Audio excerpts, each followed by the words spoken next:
Stay hungry, stay foolish.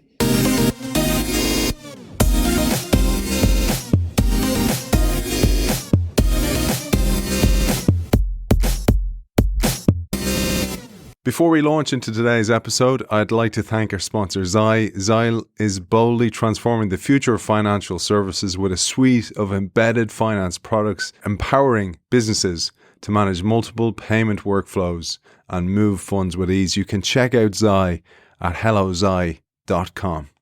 How do you cope when faced with complexity and constant change at work? Here's what the world's best leaders and teams do. They improvise. They invent novel responses and take calculated risks without a scripted plan or a safety net that guarantees specific outcomes. They negotiate with each other as they proceed, and they don't dwell on mistakes or stifle each other's ideas. In short, they say yes to the mess. That is today's hurried, harried, yet enormously innovative and fertile world of work. Today's guest describes how, like skilled jazz players, leaders need to master the art of unlearning, perform and experiment simultaneously, and take turns soloing and supporting each other.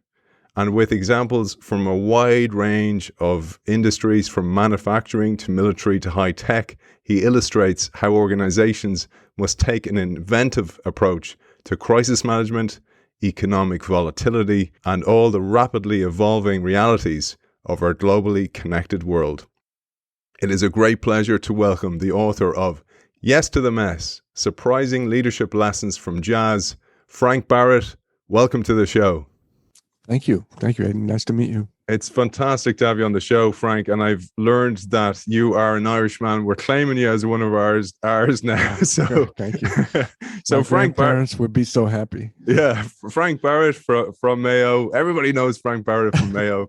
Maybe we'll say a shout out to your family over that side of the world. Yeah, I don't know how many of them are still there. I met a few when I visited a few years ago, but my grandparents are from Mayo. Two of them are from Achill. Beautiful, beautiful. Well, hello to the Barretts over in the west of Ireland as well. And great news for audience as well. I have a copy here behind me. I also have a copy up for grabs. Just sign up to the innovationshow.io newsletter and you will be in with a chance to win this magnificent book for people in leadership positions, for personal growth, but also for innovation. It is a beautiful read. And Frank, I wanted to mention as well, I said it to you off air before we started, and I've said it on the show before. People often ask, Aidan, you don't really ask direct questions in the show, but that's because I've adopted Frank Barrett's solo and support technique. It's what I do with the show, where I tee up the guest with a little excerpt from the book and let them improvise and bring it whichever way they want. So I want to thank you as well for giving me that language to solo and support. So let's get into it, Frank. Sure. So I thought we'd start with the origins of the book itself, which unveils the leadership mindset and the kinds of activities and skills that help leaders understand and facilitate the innovation process. And my solo here is in the late 1980s, when you were a graduate student in organizational behavior at a conference where your dissertation advisor introduced you to Carl Weick as the doctoral student who used to play jazz. And indeed, you have traveled the world with the Tommy Dorsey Band. I have a few of those albums. You led your own trios and quartets. And I have to say, you have got that magnificent jazz voice as well. I'd love you to share your origin story of this book. Yeah, thanks. You started it out there. Carl Weick is a giant in the field of organizational studies. If there was a Pulitzer Prize in the field, in my field, it would probably be called the Weick Prize. He's just a real frame breaker. Everything he writes is just magnificent. And it was at a conference, and my dissertation advisor, Suresh Srivastava, introduced me to Carl Weick. And of course, I was nervous because I'd read his work in a state of awe. And when Suresh said to him, Frank is the guy who is the jazz musician I was telling you about. Turns out Carl is a huge fan of jazz. And he said to me, "Are you writing your dissertation on jazz?" And I thought maybe he misunderstood. Does he think I'm a music student? But I was puzzled and said, "No, I'm actually writing my dissertation on teams that are going through a major transformation over at the Cleveland Clinic where I was doing my dissertation. And his question sort of resonated with me because I realized I'm studying teams for my dissertation, and on weekends I'm playing in a jazz band, with 3 or 4 other guys, and it dawned on it just sort of puzzled. Why would he think I'd want to study jazz? I'm studying groups and teams through time, and then all of a sudden it occurred to me, well, gosh, jazz bands are teams. They're also groups. And what's the nature of a jazz band? If we were to look closely at what jazz bands do, it might really give us some insights into what a good learning organization looks like. And I just started, these little explosions were going off in my head. A few years later, with Mary Jo Hatch, one of my friends and colleagues, her husband at the time was a jazz drummer, and I was talking to her about this. And she said, well, why don't we do a symposium at the Academy of Management? And so I think it was 1995 or so. Yeah, it was 1995. It was in Vancouver. We held a symposium, and we brought a jazz band in and played, and we presented papers, and all of a sudden this just started to take off in my mind. And that's where the idea for the book came. I started to notice these principles that I put forth in the book, that this is what good jazz bands look like. The symposium at Vancouver was oversold. People were standing in the hallways. So it went over really big. It was a wonderful experience for me. I loved the origin story as well, like younger Frank, because you mentioned how your piano teacher at the time when you were a kid told your mother, don't be wasting your money on lessons for that kid. But then your grandfather was a vastly different character altogether, and he embedded some of the principles that have come through in this book and that we see in innovation all over. I'd love you to share this, because this was when a seed was planted, and later on, like we do in life, you recognize how valuable that was. Yeah, little did I know. I mean, my grandfather was a ragtime piano player, and he had 52 grandchildren, some outrageous number like that. But for some reason, I was his favorite, and I used to just love listening to him play piano. And I'd sit under the piano and listen to him, and then he would show me how to play certain chords and how to accompany him when we play 4-handed piano. And so my mom did what a good mother would do and gave me piano lessons. And I just hated it. It was just awful, learning to play scales and finger exercises and trying to read music. And it just, it didn't click. And he basically said, you're wasting your money. This kid's not going to be a piano player. And what it really, in retrospect, what it was is I had a different mode of learning. I was excited by the whole embodiment of being with my grandfather, of playing with him, joining him, imitating him. And it was an ongoing experimentation, full embodiment. And the other lessons, the formal lessons, were all these sort of heady, cognitive, very deliberate strategies you need to learn first in order to play. Learning by rules just didn't register. It didn't even dawn on me that it was the same instrument. I know it's a strange story. And I often have to say, and I often, in retrospect, wish I had been a better student and more deliberate and take classical lessons and learn how to play classical piano. Later in my life, in my 30s, I did start to study Bach, and I played some Bach fugues and preludes, just because I realized they were beautiful, and Bach himself was improvising. So I learned more and more. I admired more and more classical piano. I'm not a good classical pianist, and I'm not a great sight reader, because I didn't learn in that mode when I was younger. But I'm happy with the way I learned. Yeah, and I think it's such a valuable lesson, and it leads us up nicely to the first of the 7 principles. And for audience, the book is broken into 7 principles, and Frank alternates beautifully between jazz, the lessons from jazz, and then organizational lessons, innovation lessons, organizations how they innovate, etc. And the very first one is almost provoked by what you said there, because oftentimes you see this, and I've seen it in sport, Frank, for example, or you see it with management. People go to school, do an MBA, they learn a way of business should be done this way, and then the world of work is in turbulence and they can't deal with it. They're like, but the rule book says this, and they can't get off script. And as you say, they can't master the art of unlearning. And this is absolutely core to both jazz and to innovation. Yeah, it's a counterintuitive thing to say to master the art of unlearning, but what it means is that we tend to learn rules, principles, habits that serve us in certain conditions, but we tend to overlearn those, and they can get in the way of paying attention to what's happening in the moment, in real time. That we became more loyal to what I call it a success trap or a competency trap. That it worked before and we'll do it again. But in the current moment, something else is called for. When we live by habit, we close ourselves off to other things. Habits are important. We need habits. We need to be able to rely on tried and true ways of doing things while having to rethink and redecide every time. But they tend to be overlearned, and they get in the way of noticing, glimpsing innovative possibilities. So that's what I think jazz players do, is they learn licks and phrases, and we memorize solos, and we have certain things we rely upon. But in the moment, it's important to let go of that so you can, create something novel. I love when you talk about Drucker and you talk about your experiences with Carl Weick as well.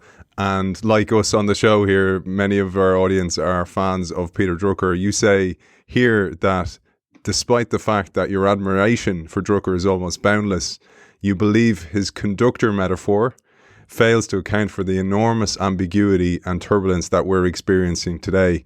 And you're drawn instead to the analysis or the model introduced by Weick in his influential paper, Improvisation as a Mindset for Organizational Analysis. Because Drucker said, as you said, that he likened the leader of an organization to a conductor, and that they just called for the notes when they should be played, etc.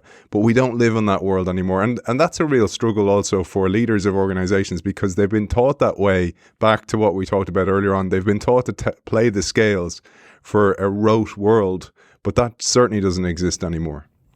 Exactly. I think the meaning that Peter Drucker was going for is still relevant. I think he was trying to say the reason conductor is a good metaphor, he was saying, is that the leader needs to sort of orchestrate all kinds of knowledge specialists. There's these diverse knowledge specialists out there, cellists who are great, trombone players who are great, and they're separate. They live in their own little compartments, and a good leader brings them together in a way that's fruitful. That part of the metaphor is great, but it has an unintended consequence. It still gives you the sense that the leader is orchestrating something that's already been prescripted. And that's why I think the jazz metaphor is more fruitful.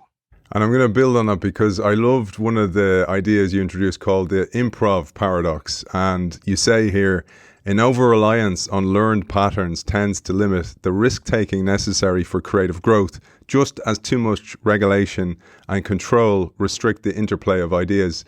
In order for musicians and leaders in organizations to strike a groove, they must suspend some degree of control and surrender to the flow. I love that concept, because we've talked about Mihaly Csikszentmihalyi's idea of flow before, but in music and in jazz, you call that in the groove.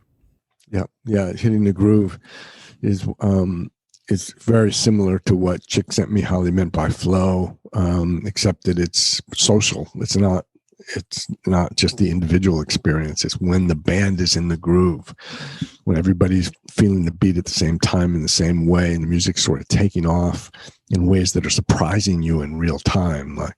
And the interaction is really tight. And people are sort of reading each other, or feeling each other's movements, where things are headed. having delightful surprises. That's what being in the groove means. And what gets in the way is often relying on comfort, relying on what worked in the past, learned patterns, as you mentioned. And for leaders want success and they want to guarantee something, a good outcome. That's understandable. But that instinct could also lead them to rely too much on control and regulation and control, fear of it not working well. And the improv paradox means sort of letting go of that fear, letting go and paying attention to what might emerge. Later on, Frank, I loved your comparison between Sony Rollins and Intel's Andy Grove, the former CEO of Intel, may he rest in peace. And I'll tee you up here with a quote from Rollins that nails what you're going to build on here. You said, "As soon as I hear myself playing a familiar melody, I take the mouthpiece out of my mouth. I let some measures go by. Improvising means coming in with a completely clean slate from the first note. The most important thing is to get away from fixed functions." I thought that was so valuable about stepping away and then stepping back into it and beginning again. That's right. And that's what Andy Grove did back, in the 80s when Intel needed to change direction. They knew that they were not set up for success. And he said to his right-hand person, let's go outside the door and walk back in again and what kind of organization will we reinvent? So he basically saying, let's let go of everything that got us into this position, and we're in an enviable position. But if we keep operating like this, things aren't going to work well. And what Sonny Rollins did, he was very well known in the 1960s, in the early 1960s, and he got tired of hearing himself play. He realized he was playing familiar patterns over and over again, and so he quit. And there were rumors like, did he have a drug problem? Was he sick? No one knew, because he was well known and he was missed. And for several years, he went underneath the Williamsburg Bridge in New York and played his saxophone. And every time he heard himself play something familiar, he'd stop. And then he'd start over again. And he'd just play. And if he sounded familiar, he'd stop and start over, so that he was playing novelty on purpose over and over again. He was literally remaking himself. And he came out with a new album that at the time was not understood well by critics. It was kind of panned by critics. And it's now on just about everyone's list of the top 10 albums ever recorded. And it's called The Bridge, named after his sort of remaking himself under the Williamsburg Bridge. There's a movement now to rename the Williamsburg Bridge the Sonny Rollins Bridge. That's so good, man. Isn't it so amazing that when you see people take those leaps of faith and lean into who they really are, they inevitably work out, and at least they end up with no regrets as well. And I just love that story about Sonny Rollins as well. But I'll keep moving, Frank, because we have 6 to go and we're running out of time. Frank's under time pressure today. But I'll move on to principle 2. So this is all about the art of improvisation, and the whole idea there about Sonny Rollins trying things, listening to himself and the echo under the bridge, etc.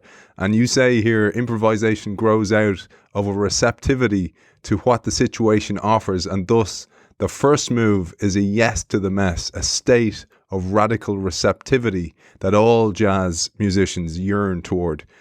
This is the second principle, yes to the mess, the title of the book, Developing Affirmative Competence. And I'd love you to share this one. Yeah, it's the mother lode that makes jazz work. Problem solving doesn't help. You can't say, geez, I didn't like what you played. Can we go back there and do that over again? Problem solving is the opposite of affirmation. And problem solving is important. We need to be good problem solvers, but that's not where the art of innovation lies. What makes jazz work is that you said that this receptivity to whatever emerges with the bias toward the yes, that this can lead somewhere positive, and to stay in that framework.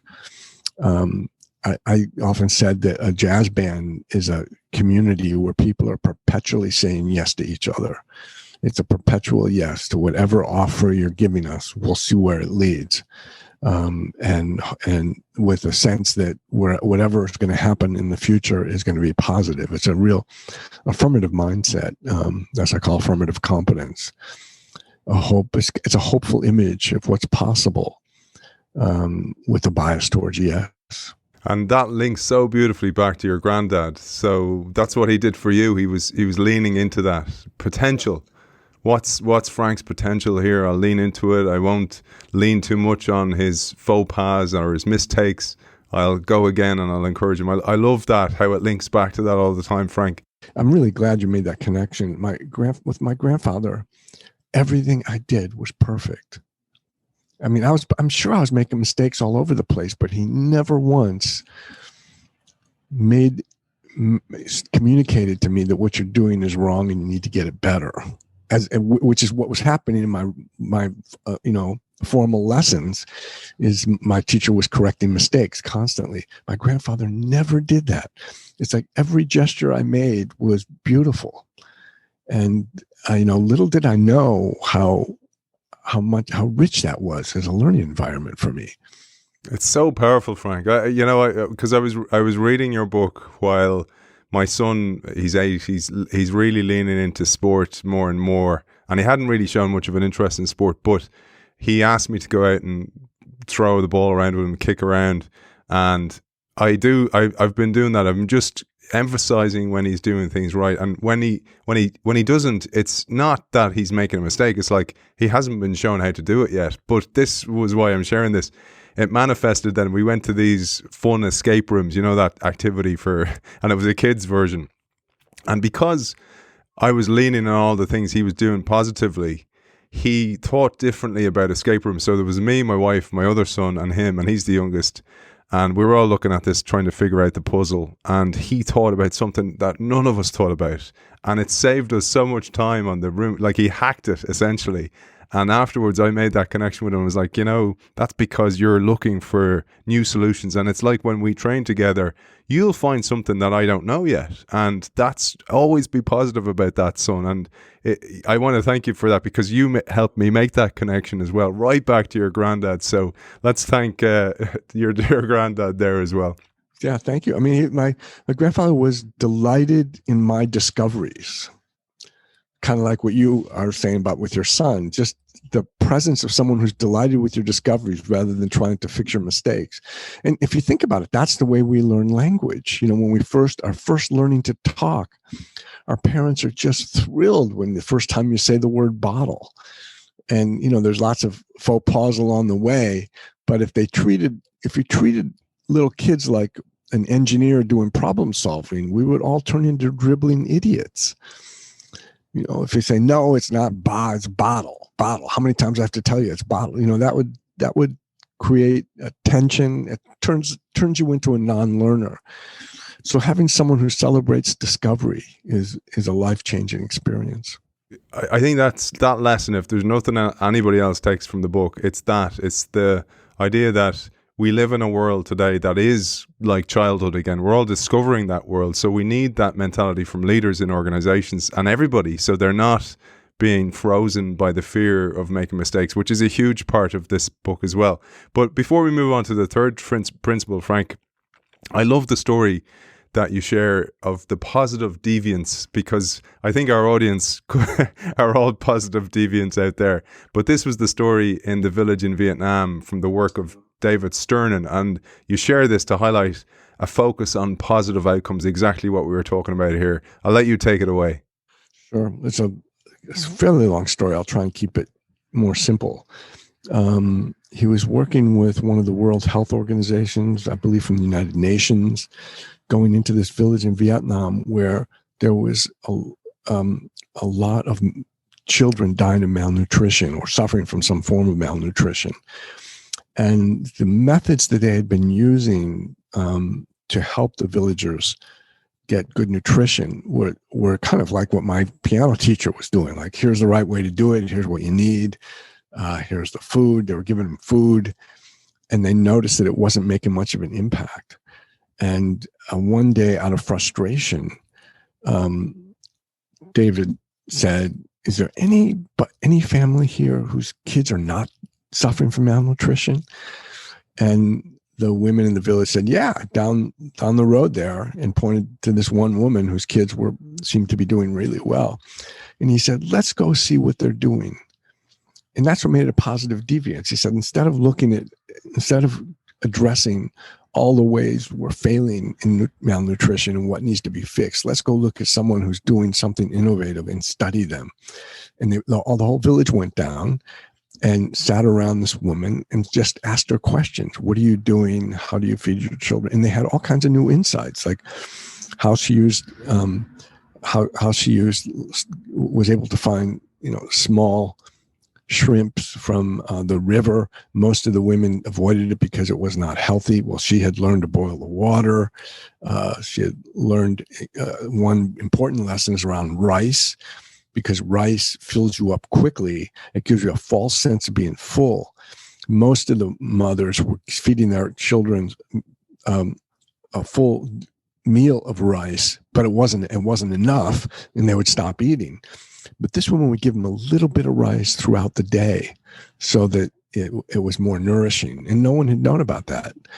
It's like what David Sternman was teaching us is change your questions, and it changes everything. Change what you're asking about, change what you focus on, and it changes everything. That's what another version of affirmative competence. I love that because, again, as you know, in innovation work, we tend to try and change the whole organization at once, or change management, and instead you look for those pockets of excellence and repeat them. So that's the real lesson I took from that brilliant story. So the third principle, Frank, is a beautiful one, and this discusses the importance of creating a culture of learning. So much the holy grail for so many organizations who listen to the show. And you say here, leaders need to do what jazz musicians do. They anticipate when people are encouraged to try something new. The results will be unexpected and unexpectable, including errors that we talked about earlier on. And you say innovative cultures maximize learning by nurturing a mindset of enlightened trial and error. I love that term. And that allows managers to take advantage of errors to offer new insights. And this is a principle you call performing and experimenting simultaneously, embracing errors as a source of learning. I absolutely love that. And in there, you shared the great story of Alan Mulally when he took over as CEO of Ford. Yeah, this notion of we usually think we do all our experimentation first. I teach for the U.S. Navy, so this is the way the Navy operates. And it makes sense in some conditions. I mean, if you're running an aircraft carrier, you can't be experimenting with how different ways to land planes. There are certain things that are reliable. You need to learn reliable rules. But again, that's an overlearned muscle in most organizational situations. We think we have to get all our experimentation out of the way so then we can perform brilliantly. But with the question I'm asking, is it possible to be experimenting and performing simultaneously? And that's what I think jazz bands are doing. They're experimenting in real time and turning it into a performance. And it means, in particular, pay attention to how you treat errors. Do you punish failure more than you reward success? If so, it's a formula for eventual disaster. To treat errors as a source of learning. And what Mulally did at Ford when he came in, and of course he was a new CEO and everybody wants to impress the CEO and his vice presidents and directors. We had them each go around and present their ideas and had reports, version of annual reports. And he stopped it in the middle and said, is it possible everybody is so damn perfect? Is this even possible? I can't believe there hasn't been some mistakes made. And he challenged them to talk openly about mistakes they've made or things that they found temporarily embarrassing or things they had to adjust to that were unanticipated. And it changed the entire conversation. He made it legitimate to talk openly about disappointments and ways that people had made mistakes that they had to adjust to. That's an important intervention. Huge intervention. And there's a killer line here I'd love to share. You said, failure, after all, is an inevitable part of risk and experimentation. And that is such a take home for many of us. And You raise next a beautiful term, what critic Ted Gioia calls an aesthetic of imperfection. And here you say, rather than grade the success or failure of individual creations based on some external standard of perfection, such as one might find with classical music, for example, Gioia argues that with jazz, there is a need to evaluate courageous efforts. Such an aesthetic would involve evaluating the entire repertoire of actions that the musicians attempted, the beautiful phrases combined with the clunkers that were the result of risky efforts, the same expansive efforts that no doubt produce beautiful passages. I absolutely love that as a concept for business. Thank you. Ted Gioia has a blog. I can't remember the name of it. He just won 2 big awards for it, by the way. He's a wonderful jazz critic. And as you were saying this, I had a sense of sadness. And my sadness is what's happened to the recording industry nowadays. When people are making records or recordings, a lot of the effort is in production, the post-production, to edit out all the errors to get the recording to be perfect, as opposed to the live jazz recordings from, back in the 40s and 50s, where every effort was recorded and you get it just the way it was. And there's something beautiful about the raw experience of watching people trying to extend their reach and in real time, and watching them work it through. John Coltrane was a perfect example of this. He would try out a phrase, and you could almost see him thinking in real time, well, I'm not sure I like that. Let me try it again. And he repeats it. And you can almost hear him thinking out loud, well, there's parts of this I like. Let me grab this part and see where it leads. If a production engineer was in charge of John Coltrane's recordings, I'm not sure we would get the same musician. And that saddens me about the state of music. But to come back to organizational life, I think it's important. Like when we do performance appraisals, couldn't we include an item that says something, a time you made a courageous effort or made an expansive effort, with no guarantee that your effort was going to be a success? And just based on that, I think we would go a long way to creating a learning culture in our organizations. And again, let's not be naive. There's times where replication of success is absolutely essential. If an aircraft carrier, if 12 planes take off, you can't have an attitude that says, let's try different ways of doing this. And if 90% of the planes return, it's a good day. That's not a good day. There's non-negotiable. So we're not talking about that. And we're not talking about failures that are a result of bad effort or laziness or failed effort. Those things need to be attended to with an appropriate mindset. I'm talking about efforts that are stretches, that stretch to try to go beyond a comfortable limit. Those kinds of efforts need to be rewarded.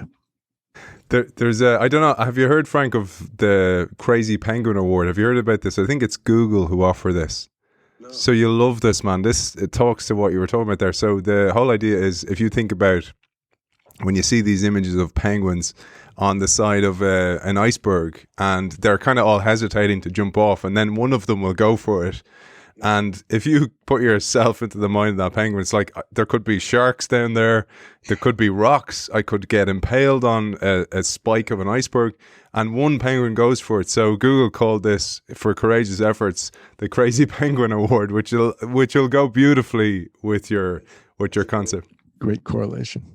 I'll build on this because you gave a great example here, and many of our audience won't have heard this. I certainly hadn't heard this one before. I absolutely loved it. This is the inventors of the HP printer, the Hewlett-Packard printer, and how they sounded like a jazz musician, both in their relentless tinkering and tolerance for mistakes, and how in their fundamental restlessness with the status quo, they achieved something great here. And I wanted to highlight that story because it demonstrates that breakthrough innovations do not have to come from outsiders. They can come also from within an organization. Yeah, exactly.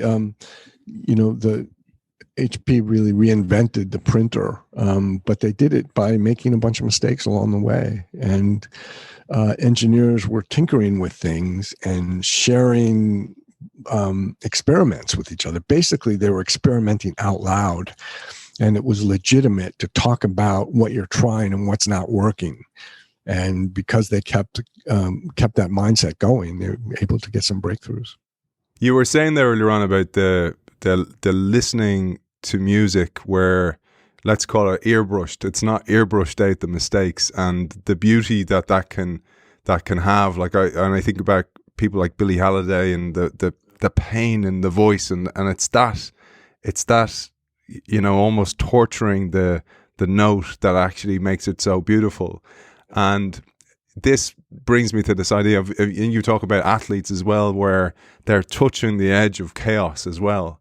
And this actually brings us beautifully into the next principle, which is also this concept of K-order. We've had a great honor on this show, Frank, of having a 7-part series with the man who coined that phrase, Dee Hock, who's the founder of Visa. Yeah. Amazing episode.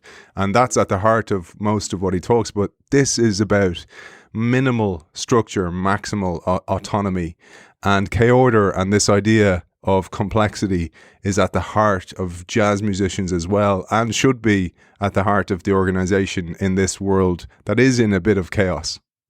I think that this is one principle that if we could get this right in organizations, it would have enormous payoffs. Because what's happening often is we structure the hell out of things because we want guarantees of outcomes, and it usually comes from a place of fear. So we have report outs that are due. It just happens in the Navy all the time. I mean, I did some work with the submarine warfare community, and oh my God! And it's important that they have a nuclear power plant on the boat. They need to have lots and lots of guarantees and report outs and check and recheck. But that's an overlearned skill, and they're doing it for everything, and so that there's just no breakthrough. The trick is, in what jazz offers as an insight here is, it's not completely unstructured. There are structures in jazz, but they're just the right amount and no more. That's why I call it minimal structure, maximal autonomy. And it's structured through time that we know at a certain measure what chord changes are appropriate. When it gets to the 8th measure, we're all going to be orienting ourselves to D minor. But I have no guarantee what you're going to do with that. You could take it in all kinds of different directions. Neither one of us had anticipated. But the fact that that's there, that it's impersonal, we don't have to stop to negotiate it, just the right amount of structure. And we could do that in organizations. Some do that well. Sometimes it's just a phrase. Like for Nordstrom, the great Nordstrom department store has this phrase, delight the customer. It's not a lot of clarity. It's just a suggestion for ways to embellish your activities. And the stories that come out of a place like Nordstrom are mind-boggling. Like one of my favorites is this woman bought a dress at Nordstrom's. It was in Chicago in the month of January. She went out to her car, and her car had a flat tire. So the salesman is thinking, delight the customer. He went out and changed the tire for her. Now, can you imagine an organization where the boss says, what are you doing? I don't pay you to change tires. He didn't ask anybody's, advice, didn't see if it was okay. He just embellished on this phrase, this minimal structure, delight the customer. And you know that customer is probably a customer for life. He won some loyalty. So minimal structure, maximal autonomy. I love it. And again, it goes back to that, what we're talking about, your granddad, and hopefully me as a dad as well, my son, is you want them to be themselves, and you want to give them edges so they don't go beyond the boundary, but you want them to fill it themselves. And you give a great example of this, again, in art. Essentially, this is with acting. And you say, for example, Robert De Niro, he likes to embellish the character and actually come up with scenes that come from him and lines that come from him because he believes that's what that character would say. Yep. Yeah, he's got just enough.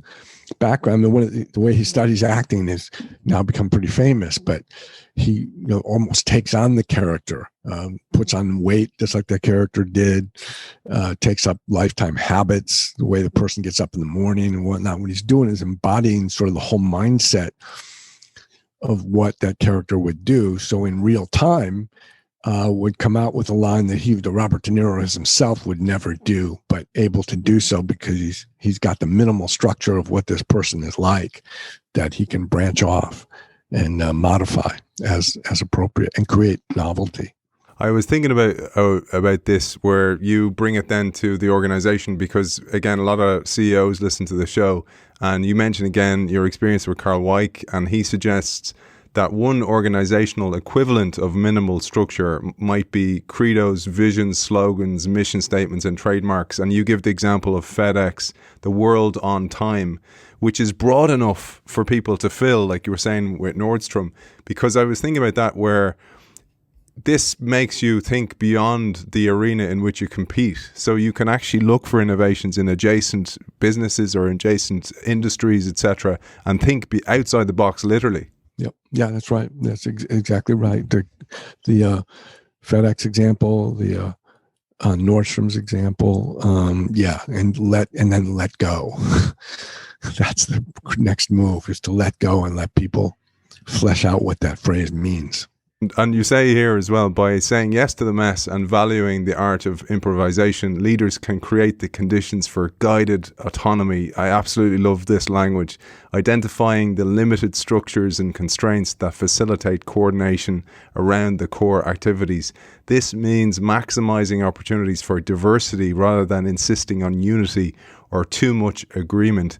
By hedging against the trap of too much consensus, leaders give subordinates additional freedom to experiment and respond to the sort of hunches in which true innovation is often found. That was an absolutely killer line, and I'd love you to maybe riff on that one, Frank. Sure. We talk a lot about the importance of creating consensus and building consensus before taking action. To an extent, that's really important. But we also need to be aware of the danger of too much consensus and too much agreement. That can be in a jazz band.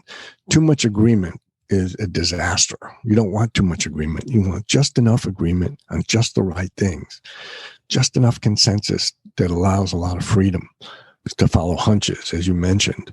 And as leaders, I think that's important to remember. Like, what is the non-negotiable that all of us need to hold true to? What is the real non-negotiable? That's worth a really good, deep, soul-searching conversation for leaders, for organizations.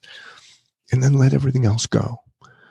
Let it go. I mean, sometimes there'll be different opinions. Maybe they'll contradict each other. Let the contradictions and the paradoxes come to fruition and see where it leads, as long as this one particular non-negotiable is not violated.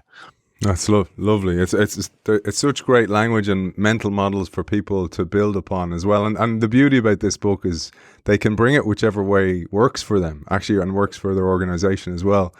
And the fifth one is kind of linked to that. This is jamming and hanging out, learning by doing and talking. And this for me was one where I don't do enough of this, actually, where you're thinking out loud and you're listening to others' opinions. They're building on what you're saying here. And you share here that jazz musicians live for the jam session. They love to play together, calling out songs for each other, and then they hang out afterwards to talk about the session and share experiences and insights. A special kind of knowledge transfer takes place during those sessions, one that can't be replicated in any other way. And it's funny you say here, every established jazz musician has at least one story to tell about paying their dues at a jam session where they'd been ignored or embarrassed in some way. And that uncomfort has led to breakthrough thinking for them. Everybody's got a story, an embarrassing story. It's right. I love, and by the way, if you want to, you mentioned you might want to do another session next week. If we don't get far enough, we could find a time. Awesome. Monday through Wednesday, I have some availability, so we could talk about that. But jam sessions. Jam sessions are places that are where you're free to experiment as wildly as possible, try things out, think out loud, And then afterwards, the sense making is really important. And I'm going to keep in mind organizational life. Where in organizations do we have white spaces where people are just hanging out and telling stories that are unofficial, off the record? Those are really important moments. They're rich with the possibility of fruitful breakthroughs for one reason, and that is it's legitimate to ask naive questions. It's impossible to overestimate that point. Where in organizational life is it legitimate to ask naive questions? Because most of the time, most of us are really interested in looking like we know what we're doing. It's even right at the moment when you most need to be a learner, you're more invested often in looking good, looking like you know what you're doing. When are we able to strip that away and ask questions where in your mind you think, geez, I really should know this, but I don't? I mean, I remember that in the military, this happens all the time. Where we're really big on acronyms, right? Because it's a bureaucracy and they have all these words that turn into short words based on some combination of letters. There's thousands of them. I wish I could think of one right offhand.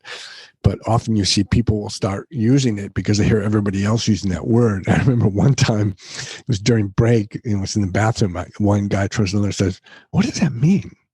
I mean, he couldn't ask that in the meeting. He couldn't say that because he was supposed to look like he knew what he was talking about. That's what hanging out is like saying, why, how did we get to the point? Why are we doing this again? And, even little things like Miles Davis says, that's where he learned how to dress. This is how I learned why it's important how to dress up when you go to gigs, because he was just hawking and hanging out with Charlie Parker and Dizzy Gillespie. And, where else do you get to ask naive questions? I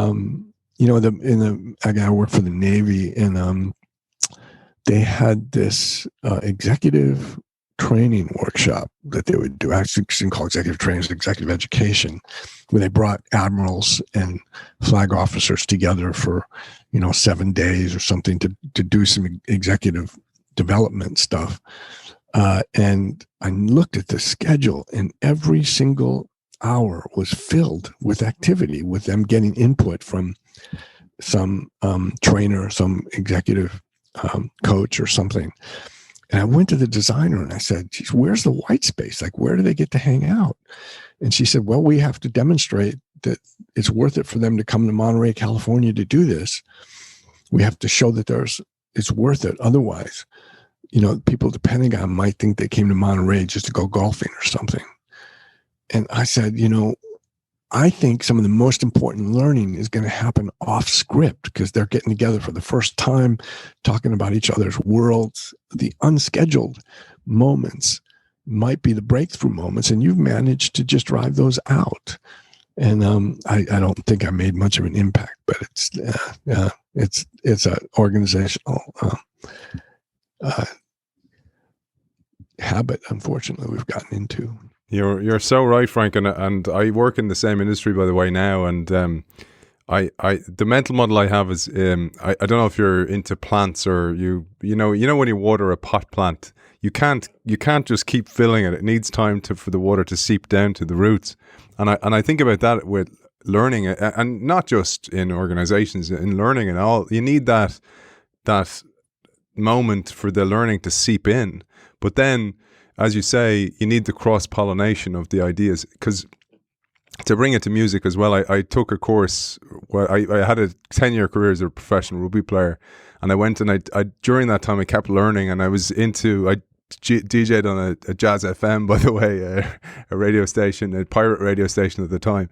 But I did things like this to keep my mind occupied, and I learned about they started to introduce these virtual studios, and those trigger machines. So you trigger and it sends off a whole sequence. So sequence machine, a sequencer, essentially. And I often think about that. That's what those sessions really are. So you're up at the top. You're not the sage on the stage. You're the sparker of ideas, and then let everybody jam together and kind of go, over to you guys, and then they talk, and that's where the learning happens. Yeah, that's where learning happens. That's right. The reason I say that is this is what this chapter really did for me. It it gave me the language and the visuals here, where I saw the guys, I saw you mentioned you had this experience as well, and you learned about, for example, some people who got into drugs and all this kind of stuff, and it put you off those things. It kind of warned you off all those kind of things. Yeah, that's right. Yeah, I mean, when I was on the road, the Tommy Dorsey band, I learned a lot about things that were not really healthy, and I guess why I got off the road. This is probably my favorite one, and I probably gave away the fact that it is at the start of today's show.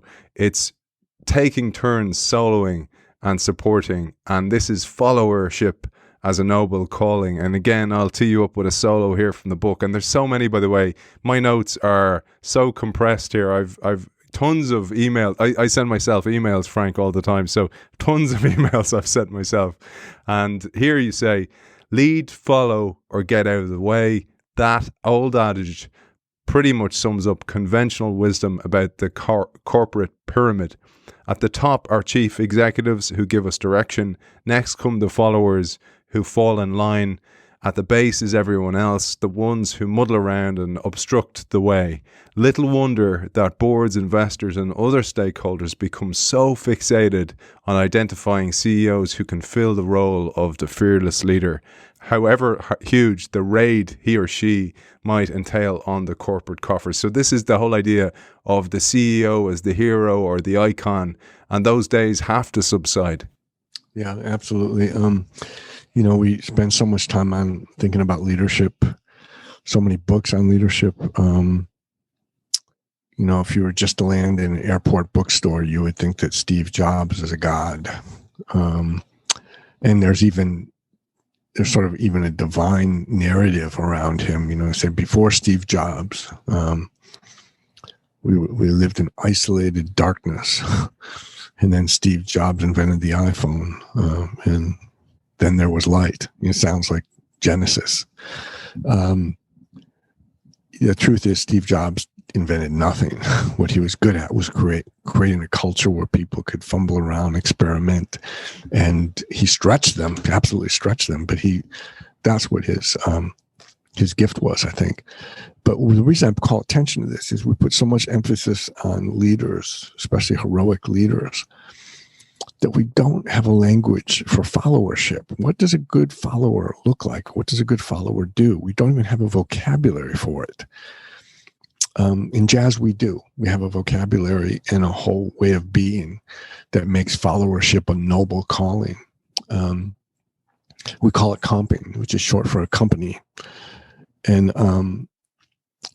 what the person doing the accompanying does, so your whole mission in life is to make the soloist more brilliant. So when the soloist is soloing, you get out of the way after playing a lot of notes, you feed them ideas, you mirror back to them, but your entire mission is to help that person happen. And it'd be great if we had some vocabulary like that in our organizations. Could you imagine, in performance appraisals, what if we had an item in performance appraisal that says, how well did you serve as a catalyst for someone else having a breakthrough? Or in what ways did you support someone else's project even though you did not get credit? In what ways did you help someone think out loud so that they could arrive at new insights? They're very subtle moves, but they're moves that have to do with helping ideas move forward, helping the soloist solo without the ego investment of making sure that people know it's me.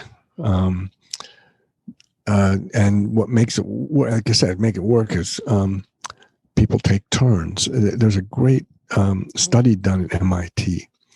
MIT, wanted to ask this question: is there such things as smart groups? We know IQ can measure individuals, but is there an equivalent of an IQ of a group, an intelligence of a group? And being good scientists, they studied hundreds of groups and looked at the successful groups versus the groups that were less successful. And they discovered three things that are the qualities of good teams and good groups. First is there's a lot of turn taking. Is that one or two people didn't dominate, so that participation was distributed somewhat equally, and people were able to participate somewhat equally. The second point was there were lots of questions and curiosity, especially affirmative questions. So there was curiosity expressed in the group. When participation is distributed and there's a lot of curiosity, the group gets smarter.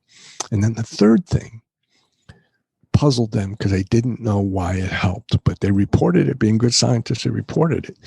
And what they said was, when there's a critical mass of women in the group, when all male groups are not as smart as groups that have two or more women.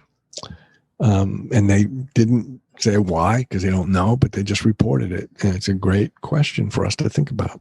I'd love to take you up on the offer of the toolkit. Maybe we'll do the toolkit the next day. So this is where you go through all the different principles and break it out and kind of go, what can you do about it as an individual or an organization?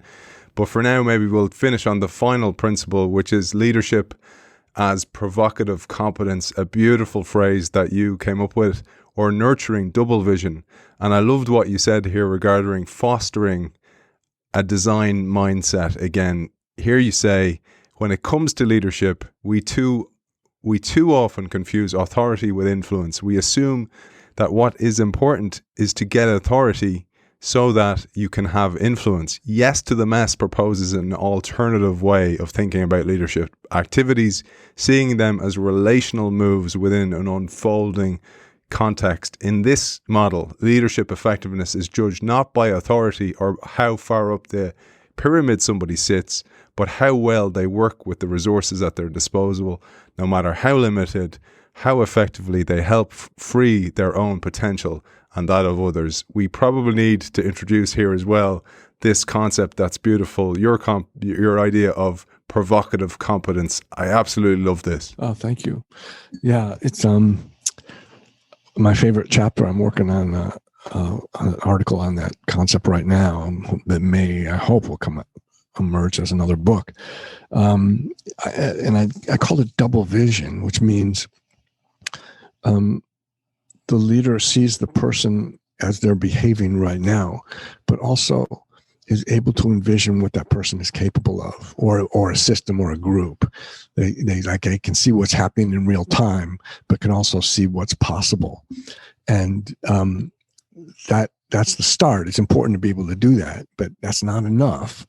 What makes it a competence and makes it artful is you then introduce sort of interventions that are scaled just the right amount that demand that the system try something new, that the old ways to get out of habit patterns and experiment with new behavior or new knowledge in some ways. And then thirdly, to stay in place. So if you're going to sort of provoke a system to try something new, you better stay in place and hold the culture or hold the environment so that it will be a learning opportunity. You don't abandon them. You let them try. If staying in place means you let them try again and again and again, sort of like you mentioned my grandfather teaching me to play piano, give the person or the system room to experiment within a new provocative framework. And as you mentioned, the prototype example of this is Miles Davis, who found ways to provoke a system and demand that people show up in new ways. And by the way, it's not necessarily comfortable. It doesn't feel good necessarily. I mean, Miles used to do things like he would call off a tune on the bandstand, and as he's counting it off, he would change the key. And it drive people a little nuts because that's not the way they learn the song or not the way they learn the piece. But there's no rehearsal. This is real time. And Miles, in fact, he made it part of his policy that his band never had a rehearsal. They never once had a rehearsal. Everything they did in real time in front of an audience or in a studio. So that he wanted them to be fresh, to experiment in real time. If you've practiced this before you got here, there's part of you that's not present. So, it's a risky thing to do, but I like the notion of what it means and it doesn't feel good, by the way, necessarily. He didn't ask for consensus. I mean, there's another example in the book, and maybe you were going to ask me about this, but the example of British Air. Do you want to say something about it first? you got there ahead of me. I'd love to expand, because I'd love to share the experience I had before we did British Airways, and this is your favorite example of provocative competence to beat the competency trap. This took place on March 2nd, 1959 at 2:30 in the afternoon in the Columbia recording studio, and this led to one of yours and mine favorite jazz albums of all time. And the reason I share this is I'll let you tell that story, and then I'd really highly recommend people did what I did for the hour before I was preparing for the show. I listened to this album. Over to you, Frank. Yeah, it was 1959, and Miles brought together his quintet, musicians who were not known outside of the music world. They weren't known yet. The tenor player was a guy named John Coltrane. Cannonball Adderley was on alto. The great Bill Evans, America's answer to Debussy, was on piano. Paul Chambers on bass, and Jimmy Cobb on drums. Each of them went on after this to have a stellar jazz career. Bill Evans and John Coltrane obviously became leaders in their own right shortly after this. But at the time, everybody was playing bebop music. Bebop was the sort of modal, well, I shouldn't use the word modal here. Bebop music was the most popular form of jazz. And Miles had been experimenting. He'd been listening to classical music, Debussy, he'd been listening to Stravinsky. He'd been in conversation with the great Gil Evans, the arranger.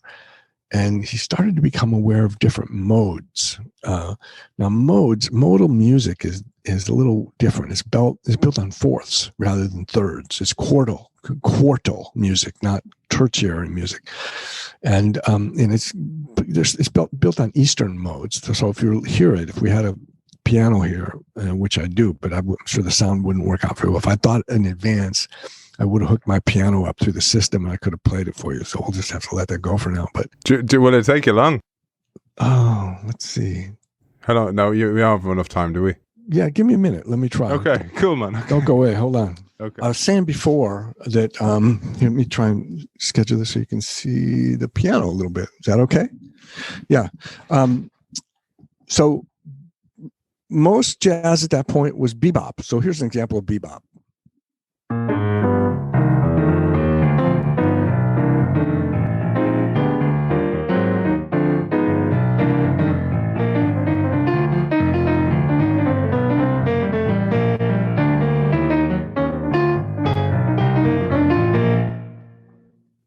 Nice. Now, you can hear that okay?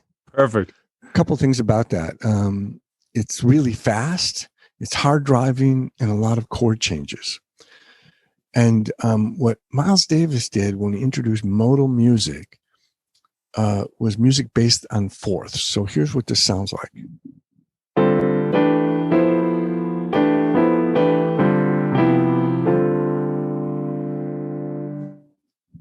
That's very different from something like this.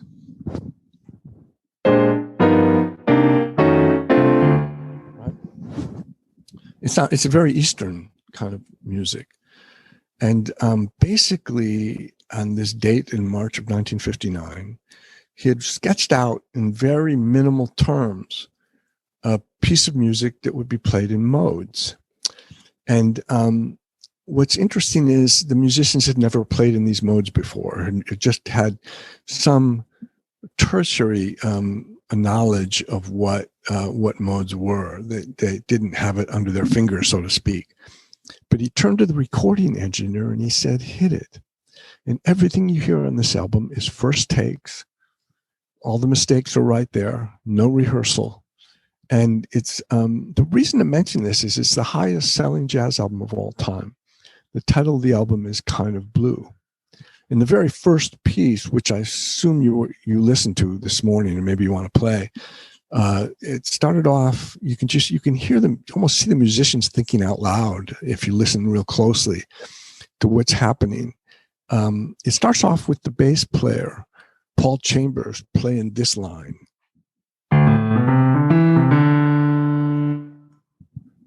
And that's the only thing that's written out. And then Bill Evans answers him with two of the most famous chords in the piano jazz history. He does this. And what's interesting is they didn't have a name for that song. So a few months later, when they were releasing this album, they named it after Bill Evans' chord changes, and they called it So What? So. Brilliant. That's where the name of that song comes from. And, Brilliant. You can almost hear the musicians thinking out loud and becoming more confident as they went. So it's a great example of provocative competence, is that Miles Davis sort of tricked them into behaving in new ways. He set up these design conditions that were unfamiliar. They had to take action. He stayed present as they tried again and again. So they're able to experiment and learn through real time. So that's my story of provocative competence. Thank you for doing that. That was so great. And it's eating up on our time, and our audience are going to go, what about British Airways? Do you have time to tell that story? Sure. I'll just tell the story real quick because it's another example of good provocative competence. Back in the late 70s, early 80s, British Air was having trouble with customer service. And they did an offsite to try and understand what they could do to help to be more innovative in how to respond to customers. And while they were it was in a hotel when they were doing an offsite retreat. And while they were in the meeting, the vice president of marketing, I believe, went around in the hotel rooms and had all the beds taken out and put in airline seats instead. So that night when they went to bed, they were sleeping in an airline seat. Brilliant. And it's a great disturbance. It's a disruption. And then they came up with all kinds of new ways to make airline seats more comfortable for people. And again, it probably didn't feel good in real time, but it was a small gesture that had large consequences. They came up with all kinds of innovative things. It's kind of like what Miles Davis did when he demanded that people play in these special modes. Maybe you'll play a little bit of kind of So What during the show at some point so people can hear. Frank, I'd love to have you back on. Maybe we'll do the 11 tools of the toolkit. But I have a habit of pulling a beautiful quote, and I've pulled one as well. And when I'm giving that, it's only a short one. I'd love you to give your outro for today, for your call to action for maybe our audience, for leaders, CEOs, etc. So I'll go here very quickly, give you a moment to have a think for yourself, and then I'll play some So What on the way out. I never knew it was So What for that reason. So what? Beautiful. That's not my quote. Here it is. This new era demands focusing on teams rather than individuals, encouraging ongoing learning and innovation rather than compliance to preordained plans. Leaders do not have the luxury of anticipating or predicting every situation, training and rehearsing for it, and getting learning out of the way before executing. Rather, leaders must master the art of learning while doing and spread this mastery throughout their systems. That's why jazz bands are such provocative models for us to consider as we create teams and organizations in this 21st century. I absolutely love that as my outro, but I'm going to get out of the way here and give it over to you to close today's show. Sure. I guess if I were going to try and whittle it down, I would say for leaders, pay attention to what kind of questions you're asking. Are the questions allowing you to notice what the system looks like at its best, rather than what things are going wrong, rather than just anticipating failures and breakdowns? Can you notice when people are operating at their best? And secondly, for all members of all organizations, don't wait until you feel comfortable to try something new, because by definition, it doesn't feel comfortable. At a certain point, you have to leap in and try something, and you have to do it now.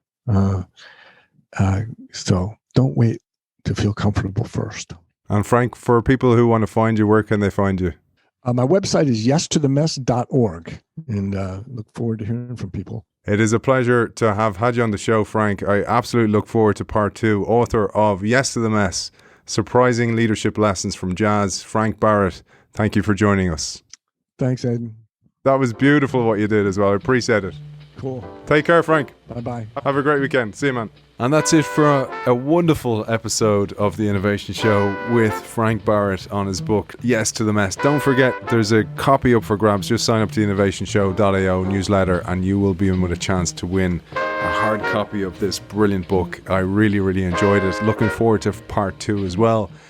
Finally, just to thank our sponsor, Zai. Zai is boldly transforming the future of financial services with a suite of embedded finance products and services, empowering businesses to manage multiple payment workflows and move funds with ease. You can check out Zai at hellozai.com, and I'll see you next week for part 2 of Yes to the Mess.